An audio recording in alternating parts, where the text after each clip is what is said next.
میں دل سے بدعا دے رہا ہوں, اپنے اللہ کو پکار کے بدعا دے رہا ہوں کہ جنہوں نے اس ملک کے 24 کروڑ لوگوں کو بھوک کے اندر پھینکا, وہ کوئی بھی ہو, اللہ تعالیٰ ان کے بچوں کو بھی اس طرح سے ان کو سامنے لے کے آ, اللہ ان کے گھر میں بھی اتنی تکلیفیں پہنچا جتنی تکلیف ایک گھر کے اندر اس ماں کو ہو رہی ہے جو اپنے بچوں کو کھانا نہیں کھلا پا رہی.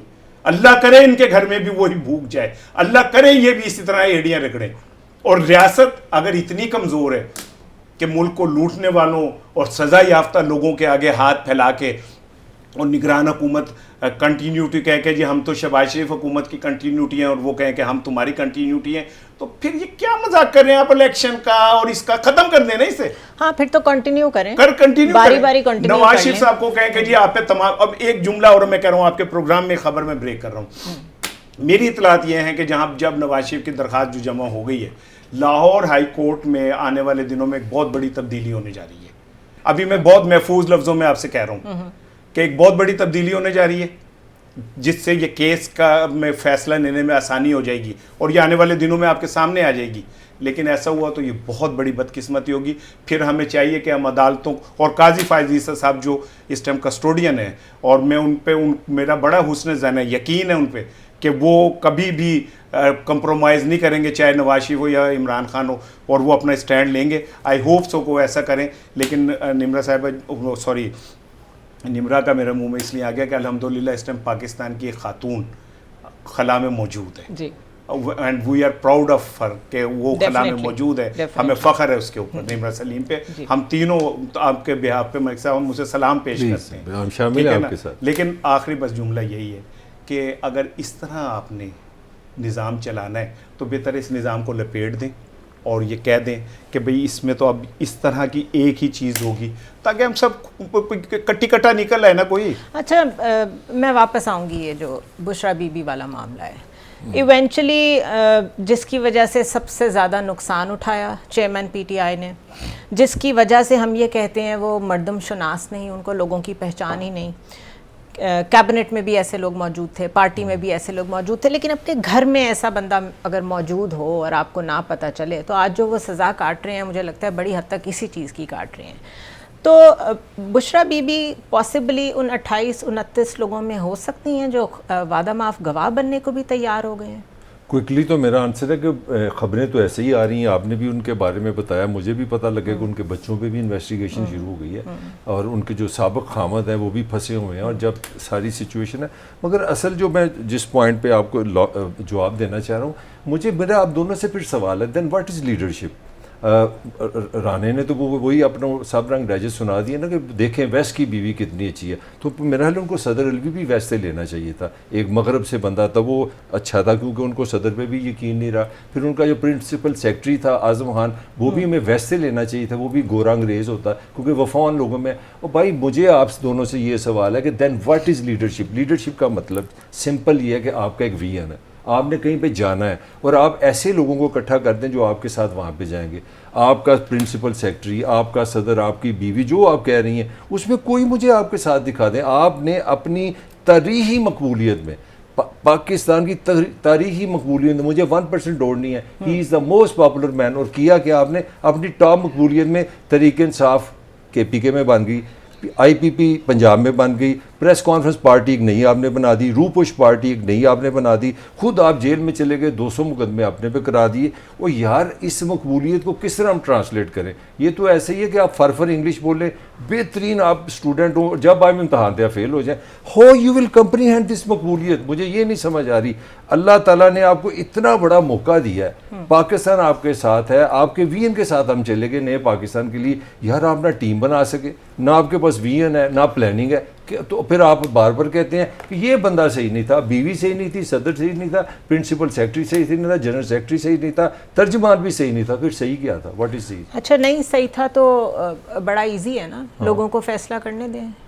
میں تو اس کے خلاف ہی نہیں, میں تو بات لیڈرشپ کی کر رہا ہوں. اب جو سچویشن کریٹ ہو گئی ہے کیونکہ ہم اس کو انالائز کر رہے ہیں, that is why we are talking, کہ اب کیونکہ یہ خبر آئی ہے کہ جی وہ چیئرمین کو بشرا بی بی کے ذریعے محفوظ راستہ اپنانے پر مستقبل کے حوالے سے اہم پیشکش کی گئی ہے. دس از ناٹ اسمال نیوز. اتنے مقبول لیڈر جس سے بہت بڑے بڑے بلنڈر ہو گئے, اب اس کو محفوظ راستہ بھی اس خاتون کے ذریعے سے دیا جائے گا جس کی وجہ سے وہ پھنسے ہیں. تو یہاں پہ تو ججمنٹ کال کچھ ٹھیک ہونی چاہیے.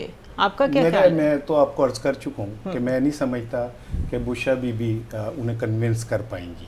نہیں کر پائیں گے, مجھے نہیں لگتا. نہیں, لیکن پارٹی کی چھوڑ دیں 2 منٹ کے لیے بشرا بی بی کا ایلیمنٹ, آخر پارٹی کو تو رہنا چاہیے نا. جی میں عرض کر رہا ہوں, پارٹی تو کسی نے چلانی ہے. میں عرض کر رہا ہوں کہ جب نواز شریف صاحب ملک سے گئے تھے اور انہوں نے جدہ میں بلکہ مسجد نبوی میں بیٹھ کے کہا تھا کہ میرا کوئی معاہدہ نہیں ہوا, اور بعد میں وہ 10 سال کا معاہدہ نکل آیا تھا, تو خواجہ آصف کہاں چلے گئے تھے؟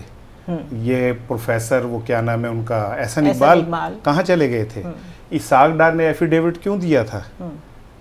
ٹھیک ہے نا, اگر بقول لیڈرشپ کی یہی مثال ہے اور خان کا فیلئر ہے تو یہ باقیوں نے کون سا, کوئی پیپلز پارٹی پارلیمنٹیرین بھی بن گئی, پیپلز پارٹی شہید بھٹو بھی بن گئی, پیپلز پارٹی جو ہے وہ پتہ نہیں کون سی جنا لیگ بھی بن گئی, مسلم لیگ کاف بھی بن گئی. تو یہ تو پاکستان کا مزاج ہے کہ طاقت کے ساتھ سب کھڑے ہوتے ہیں اور کمزوری کے ساتھ جو ہے کمزور کے ساتھ غلط ہیں. یہ نواز شریف صاحب جو ہے وہ بھی اس کی بھی لیڈرشپ کی خامی ہے.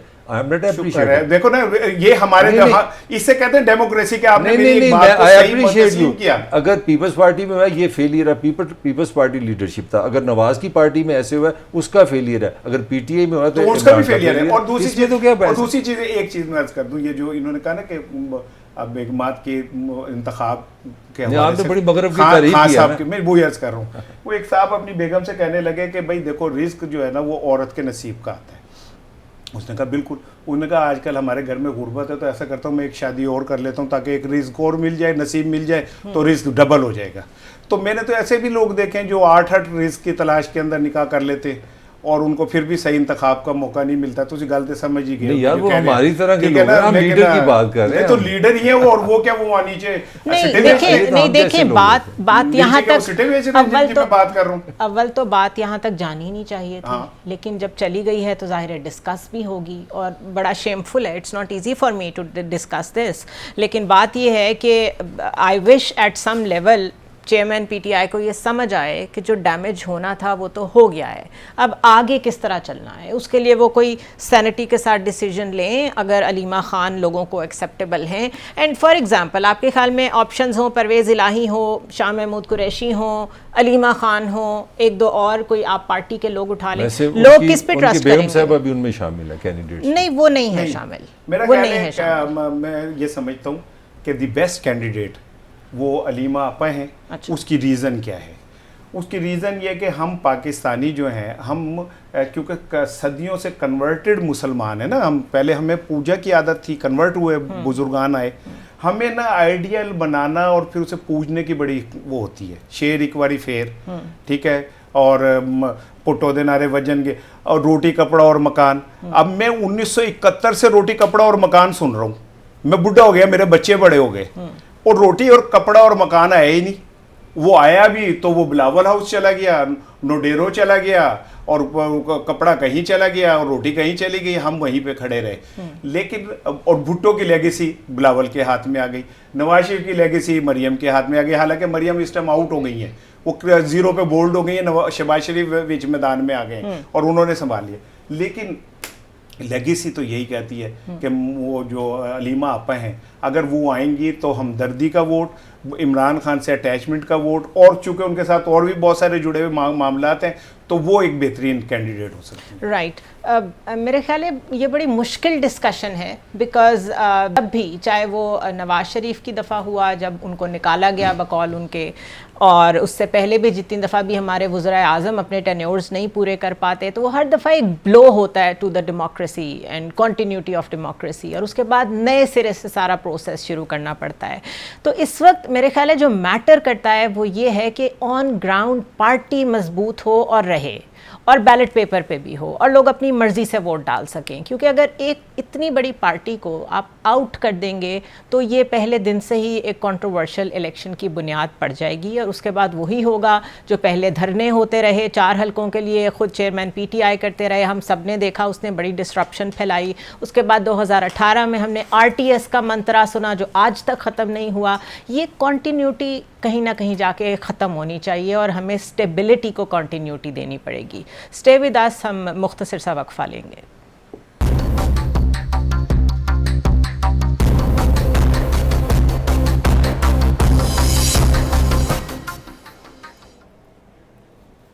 Welcome back once again.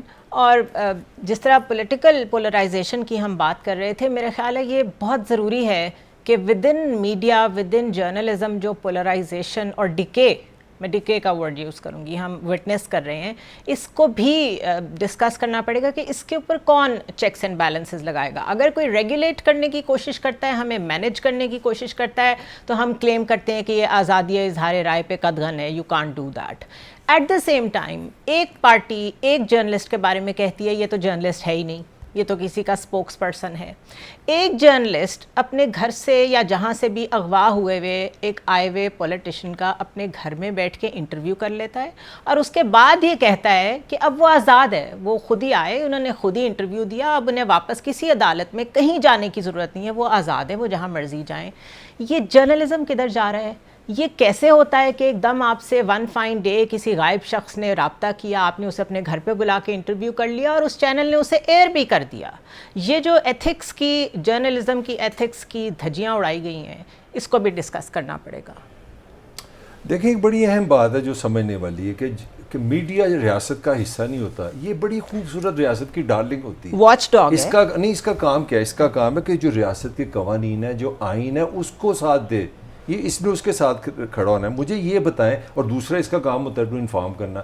مجھے اس انٹرویو میں جو سب سے بڑی جو افسوسناک بات لگی ہے وہ یہ لگی ہے کہ آپ نے تو مجھے پوچھ کے بتایا نہیں کہ وہ روپوش تھا, کوئی اس کہاں تھا, کدھر گیا. جو دیکھیں نا, آپ مجھ سے ملنے آئی ہیں میرے پاس, آپ 2 گھنٹے بیٹھی رہی, تو میں آپ سے پوچھوں آپ ہیں کون, وہ آپ بتائیں نا بھئی, یہ تو کوئی بات نہیں. نمبر 1. نمبر 2, آپ نے یہ انٹرویو کر کے جو سب سے بڑا میسیج دیا نا پاکستان کو, یہ میسیج دیا کہ اس ریاست کا کوئی نظام نہیں ہے. اگر وہ گم ہوا تھا, والنٹیرلی ہوا تھا, غلط گیا ہے, صحیح گیا ہے, وہ اداروں کا کام ہے, انویسٹیگیٹ وہ کریں. اور آپ اس کو کہہ دیں کہ جناب میرے پاس آیا اور یہ مسٹر کلین ہو گیا, یہ تو چلا گیا, پتہ نہیں اپنے گھر چلا گیا. میرا خیال ہے کہ ہمیں ریاست کی رسپیکٹ کرنی چاہیے. ریاست کی رسپیکٹ ہے کہ جو ادارے ہیں وہ فیصلہ کرے کہ اگر یہ خود روپوش ہوا ہے, غلط ہوا ہے, پارٹیز نے چھوڑنی ہے, ہمیں ڈیسیژن میکنگ میں نہیں آنا. اچھا, ہونا کیا چاہیے تھا؟ فرض کر لیتے ہیں اس خاص جرنلسٹ کو اس خاص سیاستدان نے فون کیا ہے, اس جرنلسٹ کو پہلے پولیس کو انفارم کرنا چاہیے تھا, کسی لا انفورسمنٹ ایجنسی کو, کہ بھئی وہ غائب تھے, ان کی مجھے کال آئی ہے, ہی از کمنگ, تو آپ لوگ بھی آ جائیں.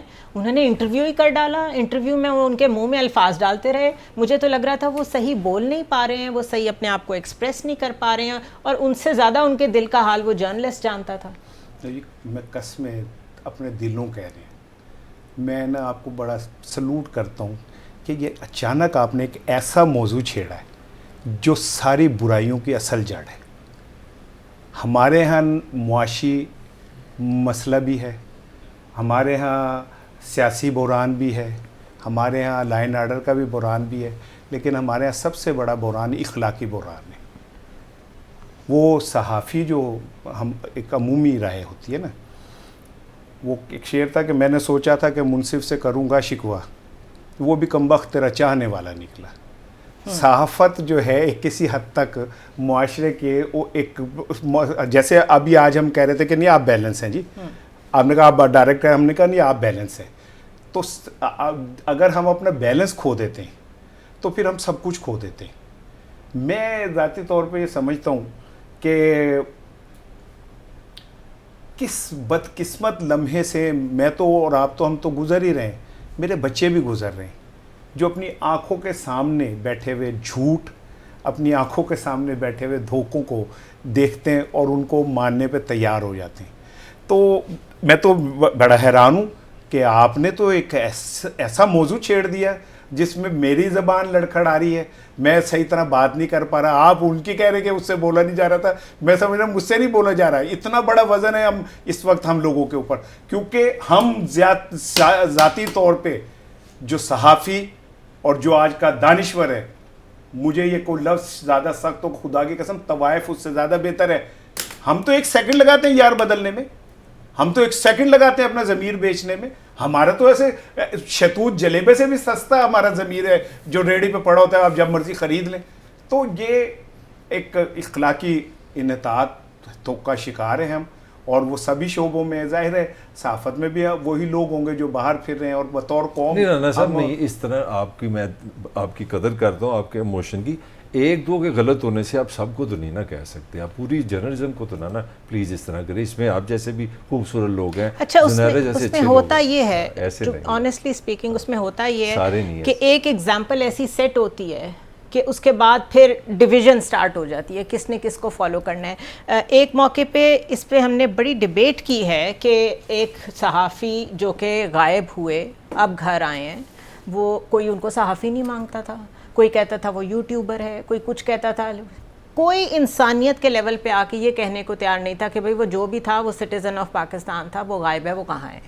اسی طرح اس شخص سے اس صحافی نے یہ پوچھنا گوارا نہیں کیا کہ آپ اتنے دن کہاں تھے, آپ کے اوپر کیا گزری, کچھ بیسک ذمہ داری ہی نبھا دیتے. نہیں سوری میں آپ کی, میرا خیال ہے یہی تو میں رونا یہ صحافت کا کام نہیں, ہم اسٹیٹ نہیں ہے, یہ کام تھا اداروں کا کام کر. میرا پوائنٹ یہی تو میں نے شروع میں ریز کیا, ہم اسٹیٹ نہیں ہیں کوئی, ہم اللہ معافی دے ہم اینٹی اسٹیٹ نہیں, ہم نے اسٹیٹ کے قانون آئین کے مطابق پاکستان کی پروٹیکشن. آئین آپ کو سوال پوچھنے سے تو منع نہیں کرتا. نہیں میرا سوال یہ کہ ایک عام شہری گمشدہ روپوش ہے, وہ ادارے نے بتانا ہے وہ کہاں تھا. تو میرا کام, میں رانے کے ساتھ اس کا پہلا جو آپ نے کہا, پہلا کام جو میرے پاس کوئی آئے گا, مجھے اپنی ریٹنگ کا لالچ بڑا ہے, مجھے بڑا عزیز ہے, میں خود جرنلسٹ ہوں, مگر مجھے یہ سمجھنا پڑے گا کہ یار مجھے اسٹیٹ کو انوالو کرنا ہے. یہ وہ بتائیں گے, انویسٹیگیشن کا کام ان کا ہے, ان ادارے کے پاس پیسے ہیں, ان کے پاس سسٹم ہے کہ وہ پتہ کریں کہ یہ خود گیا تھا, اغوا ہوا تھا, کسی نے اس کو مارا ہے, کسی ادارے نے اس کو ساتھ لے گیا. یہ میرا کام نہیں ہے, میرا کام اس سے سوال کرنا ہے, اور اس کا بھی وہ جواب نہیں لے سکا. تو انہوں نے تو سوال بھی نہیں کیا. میرا یہی گزارش ہے نا, ہم اسٹیٹ نہیں ہے. میں نے جو شروع میں آپ کو بتایا,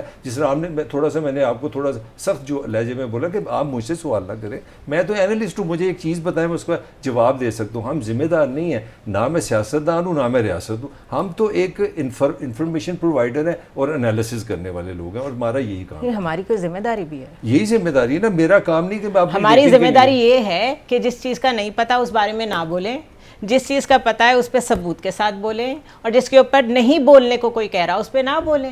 جھوٹ تو نہ پھیلائیں, فیک نیوز تو نہ پھیلائیں کم از کم, یا سائٹس تو نہ لیں. وہ جو آپ کہہ رہی ہیں نا کہ وہ اچانک وہ آ گیا روپوش اور اچانک کیمرہ اور وہ انٹر ہو رہے ہیں, اور وہ کہہ رہے ہیں آپ کو اس ایکٹر کے گھر میں آ کے, ایک بندہ پتہ نہیں کس حالات سے آ رہا ہے, آپ اسے ویلکم کر رہے ہیں اپنے گھر میں, کیمرہ تیار ہے بالکل, اس سے زیادہ ڈراماٹائز اور کیا ہو سکتا ہے. میں بتاؤں یہ بالکل ویسے ہی ہے جیسے شہباز شریف صاحب کا چلتا تھا نا, کہ وہ اچانک میڈیا کو بتائے بغیر ایک دکھی بیوہ کے گھر پہنچ گئے, اور سارے کیمرے چاروں طرف لائیو چل رہے ہوتے تھے, اور وہ کہتے تھے پانی کھڑا ہے, یا اچانک شہر کا دورہ, اچانک انہوں نے شہر کا دورہ کیا اور میڈیا کو بھی نہیں بتایا.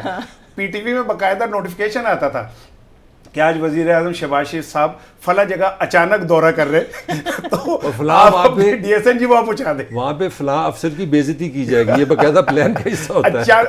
اچانک دورہ کر رہے, آپ اپنی ڈی ایس این جی اچانک وہاں پہنچا دیں, تو یہ ڈی ایس این جی اچانک پہنچ گئی تھی. تو یہ اب یہ فیصلہ کون کرے گا؟ ملک صاحب تو کہہ رہے ہیں ریاست کرے گی. نہیں میں کہہ رہا ہوں یہ غلط بات ہے نا, ہمیں ریاست نہیں کرنا چاہیے. چلے میں یہ بھی سوال, میرا لاسٹ کمنٹ, مجھے یہاں تو بتائیں کہ آپ کی پریکٹس ہے کہ آپ کے گھر میں انٹرویو ہو جائے, وہ نہیں نہ ہوتا, ایک پریکٹس ہے نا, جس طرح ہم لوگ اپنے گھر میں بھی شو کر سکتے ہیں, مگر ہم یہاں آتے ہیں تو اس کا مطلب ہے سم تھنگ از ایکسٹراڈنری. زبیرہ کا جملہ بڑا مزیدار ہے کہ ایک بندہ روپوش ہے بیچارہ پریشان, وہ اندر آیا کہہ رہے میرے ابے دا گھر کیندا ہے. نہیں یہ ہوا ہے, وی ہیو سین اٹ, مجھے اچھا لگا, اٹ واز شاکنگ. بہرحال پروگرام کو اگر میں سمیٹوں تو ایز اے جرنلسٹ ہم لوگ بڑے آرام سے یہاں پہ بیٹھ کے کئی دفعہ ایسی بلینکٹ سٹیٹمنٹس دیتے ہیں جس کے اوپر بعد میں خود بھی اگر سوچنے والا جرنلسٹ ہو تو وہ سوچے گا کہ شاید مجھے یہ نہیں کہنا چاہیے تھا. It's a very difficult job. ہر time you are answerable to the conscious and you are answerable to the state, دونوں چیزیں ساتھ ساتھ چل رہی ہوتی ہیں, and it is a thankless job. آپ آج جو کر کے جاتے ہیں وہ کل زیرو ہوتا ہے, آپ کو نئے سرے سے شروع کرنا پڑتا ہے. کریڈیبلٹی مینٹین کرنا بڑا لانگ پروسیس ہے, لیکن وہ آپ کے کسی ایک غلط انٹرویو, غلط خبر, کسی خبر کی غلط مینجمنٹ سے وہ کمپرومائز ہو جاتا ہے. تو I think this is high time کہ سیاستدانوں کو تو ہم بولتے رہتے ہیں, ریاست کو بھی بولتے رہتے ہیں, کچھ ذرا انٹروسپیکشن بھی کر لیں اور جرنلسٹ کو جرنلسٹ سمجھ کے فالو کریں. فیک نیوز کا پرابلم آدھا وہیں سالو ہو جائے گا. آئی ول سی یو ٹمارو.